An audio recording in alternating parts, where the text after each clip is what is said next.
welcome back to Toya DTV. Oh my God, y'all, I'm so happy to be back, though. I really am. I'm so happy to be back. Thanks for y'all understanding and y'all's patience. Okay, I was not here last week, y'all. Your girl had to grow closer to the Lord. Let's just say it has been a long 2 weeks.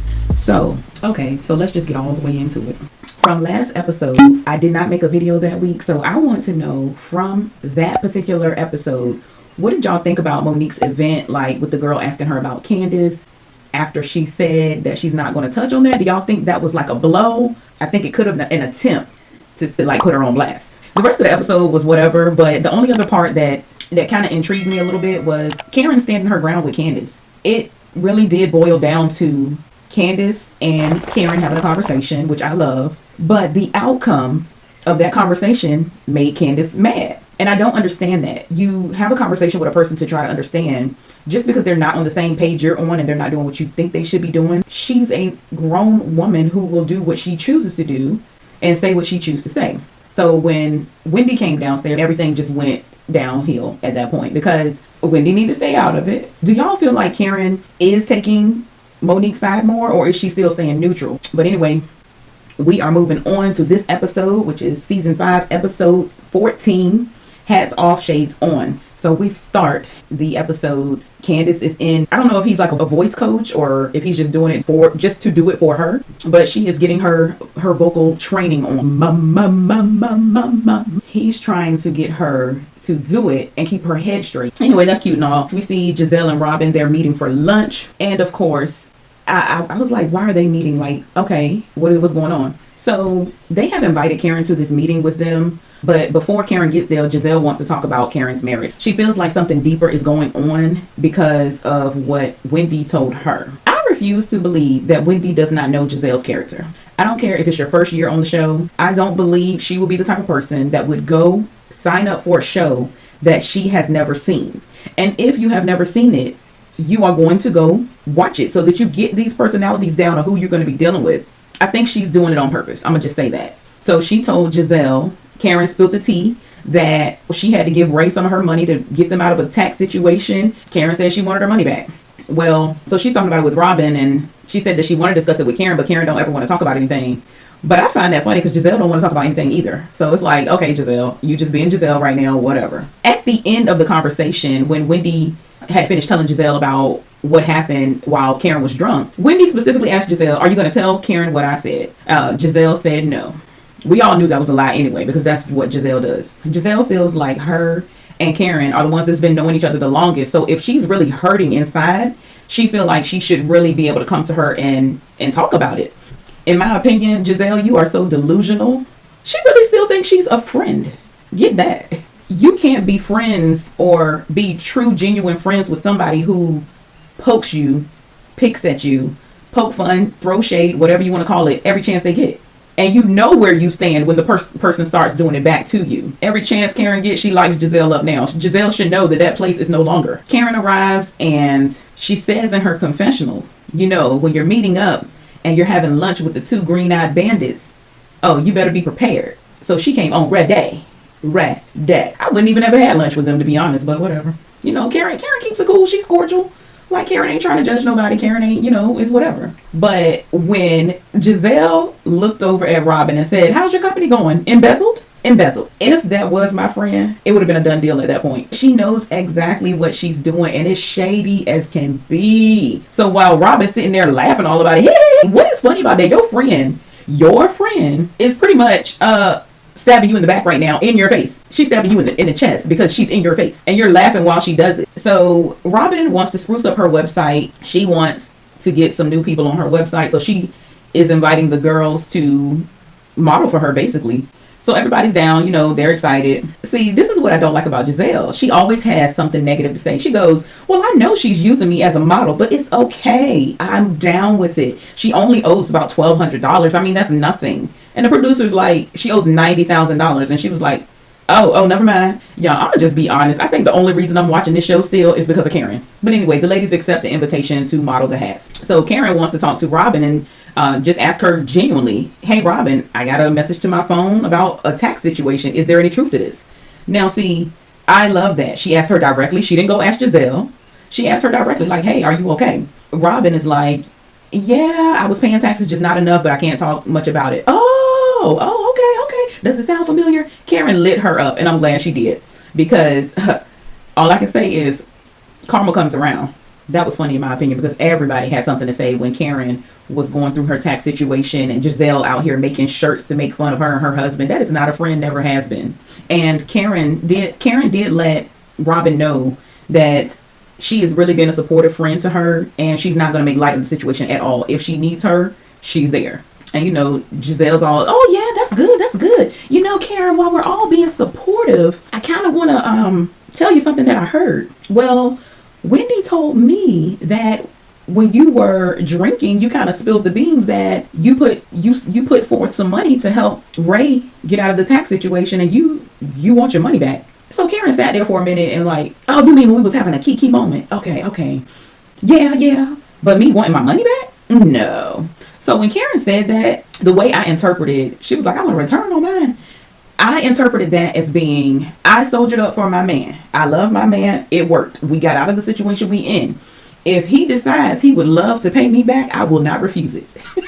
That's how I see what Karen said. I ain't asking, but if you willing, that's what's up. Gizelle says that she thinks it's something deeper because she wanted the money back. Karen really feels like Wendy was wrong for sharing this information. What do y'all think? Do y'all think Wendy was wrong? In my opinion, she said it in front. I feel like if everybody would have been there, she would have said it in front of everybody. Karen was loose that night. I really feel like Wendy telling Gizelle was on purpose. And the reason I say that is because I think Wendy is in this boat now with Gizelle and Robyn. And those are like her go-to people outside of Candiace. And I'm starting to see her stirring the pot a little bit with the drama too. I don't know if she's doing it purposely. Everybody that you could have told, you instead went and told Gizelle. So Karen thinks that Wendy's wrong because she's sharing this information and pretty much making it gossip and making fun of it. Do y'all think that's what Wendy did? They have not really been on the same page since the beginning. So it kind of makes sense that Wendy would just run to Gizelle with this information because she already have a thing for Karen. So Gizelle thought that Wendy and Karen get into a close place, and Karen says she thinks they're fine. So Gizelle is trying to dig to figure out what happened, with her and Wendy, and Karen just mentions that she called the girl ignorant, and Gizelle was like, what? Karen just broke it down that, you are an intelligent woman, but you are acting extremely ignorant. And I couldn't agree more. That situation is not directly dealing with Wendy. It just seems like she is the type to insert herself into everything. I get that she's trying to protect Candiace, but Candiace is a grown woman. Candiace made the decisions that she made, and Monique made the decisions that she made. So she told her what happened, and then Karen decides to demonstrate it. It was pretty funny because before that, Robyn had tried to imitate how it went down. It's just pretty funny. Karen showed how she mimicked Wendy, since they said that, we heard you were mimicking Wendy. Okay, she showed them exactly what she did. It's hilarious to me. It is hilarious. Okay. Then they get into you're a doctor of what? You're not a medical doctor. Karen, okay. Karen knew what she was saying, because Karen knows that just because you got a PhD, you're not a medical doctor. Two different doctors. She knows that. So then we see Wendy. Wendy's at her home. She's playing with her boys. Her boys are so cute. They are so cute. They seem to be well-mannered. But I like seeing her in her family atmosphere. She seems to be more pleasant when she's at home with her family. They're talking about soccer, and she's kind of just getting the boys ready for the day. What's integrity? Integrity is doing the right thing when people aren't looking. Are you a leader or a follower? I'm a leader. I love how she's instilling this into them as young children. She also mentions that she used to play soccer as a kid, and as far as her children, she wants them to be educated and know that education is important, but she also doesn't want them doing it for their parents. She wants them to venture into things that they actually like, and I love that. She is respecting her culture, but she still wants her children to feel like they are free to decide on their own. I love it. So then we see Ashley. She's going to her therapy session, and the first question that the therapist asked her is, how did you think last session went? And Ashley thought that it went pretty good, because she learned things about Michael that she did not know before. Like the fact that he felt kind of like abandoned. He felt like he was not needed or wanted anymore, because when Dean came along, it was later for Michael. I'm all about Dean right now. As we went along farther into that, she learned some things. They both learned things about each other. So Ashley reveals that since giving birth to Dean, she doesn't feel wanted. She doesn't feel intimate. She doesn't feel sexy. Ashley is going through some serious postpartum. She feels like her body is a utility for Dean. So when Michael come kissing up, loving up, trying to get up in, Ashley ain't trying to have it. Ashley's like, no, everything I have is for Dean. It's not funny. It's not funny, but it's funny. You know, the therapist was asking her questions like, are you excited about things that you usually are excited about? Ashley's not excited. Ashley's been crying a lot. One of the main questions that stood out to me, the therapist asked her, does she feel scared or panicked for no reason at all? And she responded, yes. That is scary. Not only that, you're not getting sleep, so you're already feeling kind of cuckoo. When the therapist told her this could go on for over a year, Ashley's like, yeah, that, you know, her being in a fog and all of that, like, Ashley feels like she is stuck in this box and she is not who she was before Dean. Her being the wilding out kind of Ashley, because your morals have changed. You have brought somebody into this world. But I do hope she get back into her yoga, back into traveling and everything that makes her happy. Find things in life that will make you happy. The things you enjoy, do them. Do them as often as you can, because there's enough going on in this world that will get you down if you allow it to. I hope that, you know, everything goes well with that. People say give it time. It'll you know, blow over. Next, we see Candiace with the producer, Chucky. She's there and she's listening to her remix. And he put his final touches on it and Candiace loves it. So, I gotta say, you know, the original song, her performances, but this remix, woo, it is a bop for real. I don't care how much Candiace is a little whiny crybaby. I don't care how much she feel abused, attacked. That song goes. And if her whole album or whatever she puts out is going to be that way, I will download it. The song is a whole vibe. Music will get you, and you know, Candiace kind of mentions to us that she's turned to music during this time to get her through hard times, and music will get you through some stuff. Music will. So I'm glad she found something productive to pour into. So she gets a surprise and Chucky asks her, do she want to sign on his label? And she's like, what? You know, I had a chance to be in a girl group and it wasn't a good deal, so it fell through, and now my time has come back around. I'm happy for you, Candiace. You can cry off of this. We see Monique probably for the first and final time of the episode. Monique is at home and everybody's waking up and she's got the baby in one arm. T'Challa over there whistling. She's, good morning, T'Challa. We hear the babies upstairs. She knows they're up because she hears their feet. She's getting the baby food on. Monique is like an octopus in this house. Monique asks the kids, where's dad? Dad is in the bathroom pooping. Okay, we didn't need to know all of that, but all right. You know, kids are honest. She said that she needs his help so that she can get what she needs to get done. So he comes downstairs. You know, all the kids go downstairs. They need to eat before school, and he's taking them to school. Well, Chris comes downstairs and tries to help her. Monique is frantic. That's all I can say.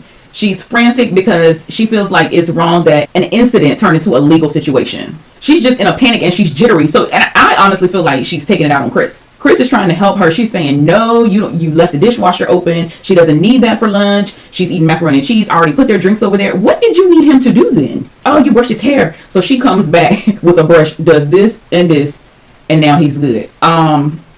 You tripping. You tripping. So right now, I guess Chris just understands that Monique she's gone. Like, she's frantic. You can see it. She's running all over the house like a chicken with her head cut off, asking for help. And then when he does help, nothing's good enough. It's sad. And then she says that at any moment, if a judge doesn't hear her out and only hears Candiace out, she could be arrested in front of her children. I don't really think anybody would want to see that. That's what happens with an altercation. If you press charges, somebody might get arrested. That's what happens. It is what it is. Monique just wants it all to be over, and I don't blame her. I want it all to be over. I'm sick of hearing about it, talking about it. I'm sick of these episodes dealing with it, all of that. Next, we go to Gizelle's house, and Gizelle still has contractors at her house. So Ashley pulls up and don't even know who Gizelle is because Gizelle has a new weave. A bushy one that she likes to call coochie hair. And I think that is extremely disgusting. Ashley brought Dean, and Gizelle didn't know Dean was coming. So Ashley said, is your house safe? Because last time it was condemned. Look, last time her house did absolutely look condemned. You couldn't even use the bathroom. So Ashley won't joking about it. Ashley said in her confessionals, look, I would have knocked the whole thing down and started over. Apparently, Gizelle didn't want to do that. So, hey, her house, her plan, whatever. Gizelle's like, so you got bottles? You're going to feed him? She's like, yeah, I'm going to feed him when he gets hungry. And she's like, how? You got a whole turtleneck situation going on. Ashley's like, I'm going to have to figure it out.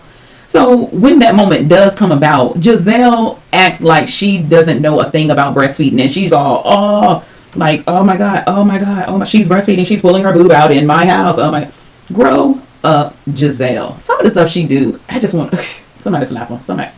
So Ashley props Dean up on the couch or whatever. He's smiling at Gizelle and everything. He is so cute now. He still looks like Michael a little bit, but he's still cute. Thank God Ashley is in the mix. Giselle says, you make me want a little one, but honey, that ship has sailed. That ship need to be sailed so far away if you're thinking about having one with who you with. Who you with? Then Ashley reveals to Gizelle they are looking to be pregnant again. And as you know, everybody knows now that she is pregnant again. So she starts telling Gizelle about her therapy session, and that the therapist is suggesting that she take a trip, go on vacation, and just like relax, have a good time, enjoy herself. Just letting her know that she's gonna do a trip with everybody. And she's like, so everybody? So Ashley is now in the predicament of deciding whether Monique is going to be invited or not, because Gizelle is going to have a fit. Gizelle stated out of her own mouth, well, I'm not going to go because I'm not ready. And if I don't go, Robyn probably not going to go. And if and that also means that Wendy's probably not going to go. And I'm like, it is sad that she's absolutely probably right. See, Gizelle knows that she can pull people's string. She knows it. But only certain people can have their string pulled, honey. She got the right ones. That's all I can say. So Ashley decides Monique will not be invited because she doesn't think it's worth it to do a trip and everybody's not going to come because Monique is coming and it's just going to make things awkward. And I don't blame her because Monique already put it out there. Hey, if y'all have something, don't invite me. I don't need anybody feeling any type of way, and I don't need to be feeling any type of way. So if you have something, just don't invite me. She said that from the beginning, so that's what's happening. So now we see Robyn arriving for the photo shoot that she invited everyone to. I can't help but notice, I have to say this first. I am happy that Robyn is taking, or whatever pathway she need to take to get out of this tax debt. And if she has to sell hats and merchandise in order to get herself out of the situation, then so be it. Okay? She told her son she made $10,000 over a month and a half. So she keep that up, she'll be okay. So I can't help but notice that she only had one real model there that looked like Katie. You know, wasn't Katie. Probably could have got Katie for free too. The ladies are arriving and they're in their hats, they're ready. So Robyn and Gizelle, they loved the event that Wendy had put on, and they said that they felt very empowered and they were, you know, very ambitious when they left. And Wendy was like, oh, okay, great. Of course, Gizelle tells Wendy that Karen was imitating her and all of that. And then she sits back because Wendy said, oh, okay, she's invited. Okay, we're going to have a conversation. And that's what Gizelle wants. So Gizelle, when she was telling her, she actually threw her own little funk on it that you haven't performed any surgeries. You haven't figured out cancer. You don't know the cure for AIDS. All of this, Gizelle, because Karen said none of that. Robyn gets in the confessionals and goes, it wouldn't be a Robyn event if Gizelle wasn't causing drama. If you don't check your friends, you let her continue to cause the drama. Okay, Robyn. Karen arrives and Karen speaks to everybody, you know, even speaks to Candiace. Candiace compliments her outfit and everything, and Wendy's just staring. Gizelle has ran Wendy hot about Karen. So Wendy and Candiace, well, Wendy goes and sit with Candiace and asks her how she's doing, and she said, you know, I really don't know. It's very confusing. Karen is there for her and very supportive, but she's also, you know, there for Monique, and it's just confusing. In the meantime, everybody kind of goes outside to take pictures. The photo shoot went well, so everybody looked cute when they took their pictures with the caps. I personally liked Candiace better because her hair was straight and she also hit the model poses, so it was really cute. You know, as they're finishing that up, everyone comes back inside and Ashley reveals her surprise, and it's pretty much letting everybody know they're going on vacation, but they have to guess where. So she pulls out a flag and nobody knows where they're going. So they're like, Nigeria? China? Wendy's Portugal! Wendy, you're right! Wendy gets up.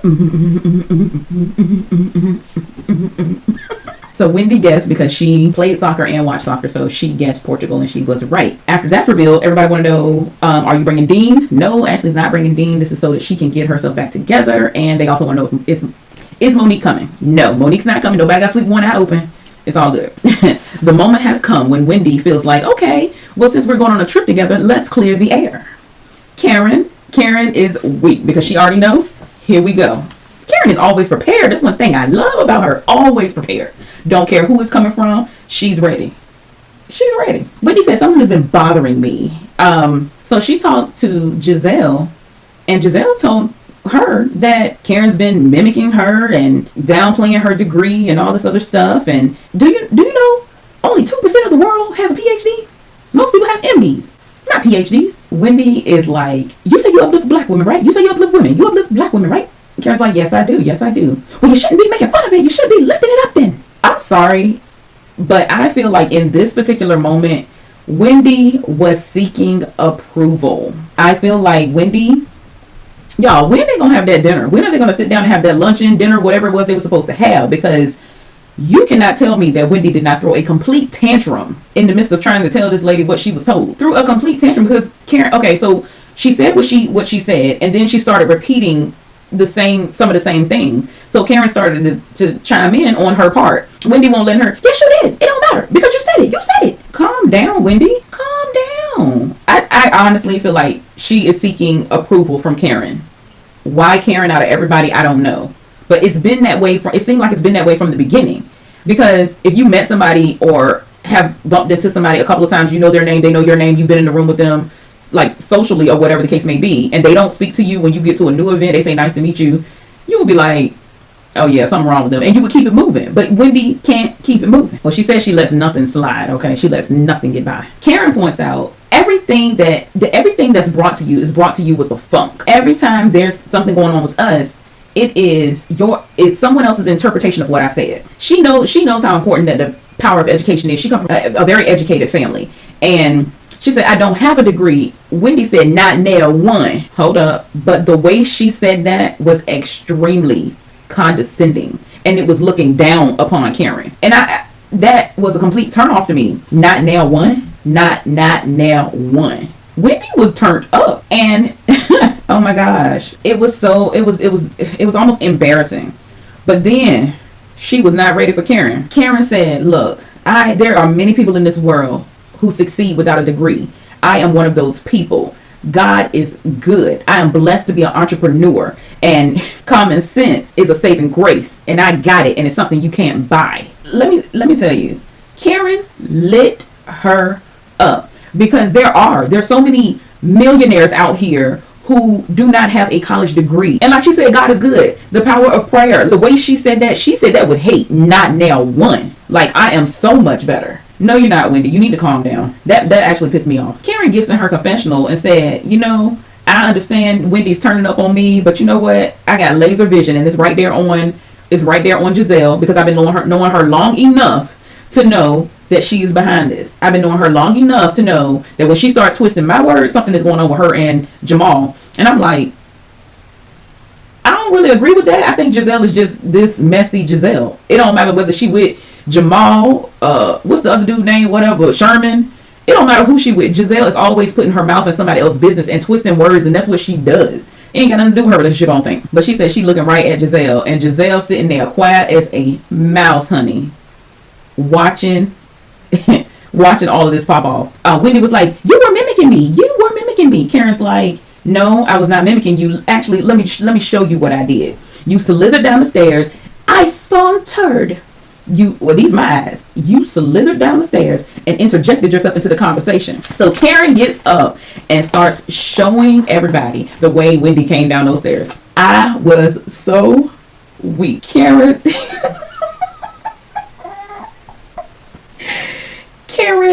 lit that girl up, because it's true. Two grown women are having a conversation. Yes, one of them is your friend, but at the same time, you need to chill out and let them handle that. You interjecting is making things worse. Karen's walking and showing everybody how she slithered down there. So everybody starts laughing. So Robyn starts walking behind her, and she's like, come on, let's slither on out of here. So everybody just started doing it and going out. Wendy had to laugh because it was just funny. It was really funny. How can you stay mad after that? But yeah, it just shows, like, sometimes you need to mind your own business. Seriously. Candiace and Karen are big girls. They can work it out. Fall back, Wendy. Jeez. So anyway, so then the scene switches, and it says 2 days later, Monique filed charges on Candiace. Candiace is livid. I gotta say, her perception of reality is so far from her reality is so delusional. You press charges on somebody, they have a chance that they may go to jail, and you think they won't press charges back? That's not logic. She said Monique has no logic. No, Candiace, you have no logic. When you press charges on somebody, and you were also part fault in the altercation, they have every right to press charges back. She's mad because Monique pressed charges back. called her a sociopath. She's arrogant, evil, stupid hood rat friends is who she's listening to, and her hood rat lawyer. Let me tell y'all, Candiace is privileged. That's the word I'm going to use. Because when you look at somebody and you keep saying these same terms that are derogatory and demeaning, you mean that from your soul. The same way you meant that stuff from the LGBTQ community through Twitter, you still mean it. That is a part of who you are. And that is sick. But the crazy part is, while she's going off flipping a lid, her husband's sitting there like, calm down. We knew she was going to do this. Exactly. So why are you... She's throwing a tantrum. That's what she's doing at this point. She's throwing a tantrum at this point. She's just so stupid. She's just so stupid. How dare you? How dare you? And Monique is like, two people are the reason that fight happened. And she ain't lying about that. She's not lying. She is not. Two people are the reason that fight happened. She was the person to initially touch Candiace. But Candiace also played a role in that altercation. Look, I gotta say this. I would hate to see what happens to Candiace if something were to, if a incident were to really happen to Candiace. She thinks something happened to her from this Monique incident. I would hate to see somebody truly get a hold of her. But anyway, I hope that don't happen. I'm just saying, she would be it anyway. I'm gonna let that go. Y'all, thumbs up the video. And I need y'all to help me out. Help me out. I really want to know what y'all think. So, do y'all think Monique was wrong for countersuing on Candiace? Do y'all think she was well within her right? Do y'all think Candiace is overreacting to Monique filing charges or no? Do y'all think Karen is still straddling the fence, or is she taking a side? What's going on here? Y'all let me know. Alright, y'all, that is the end of my review. I will see y'all back on Friday. That's for my ladies or whoever like to get their nails done. Friday is a new video. Subscribe to be notified. Click the bell. Later.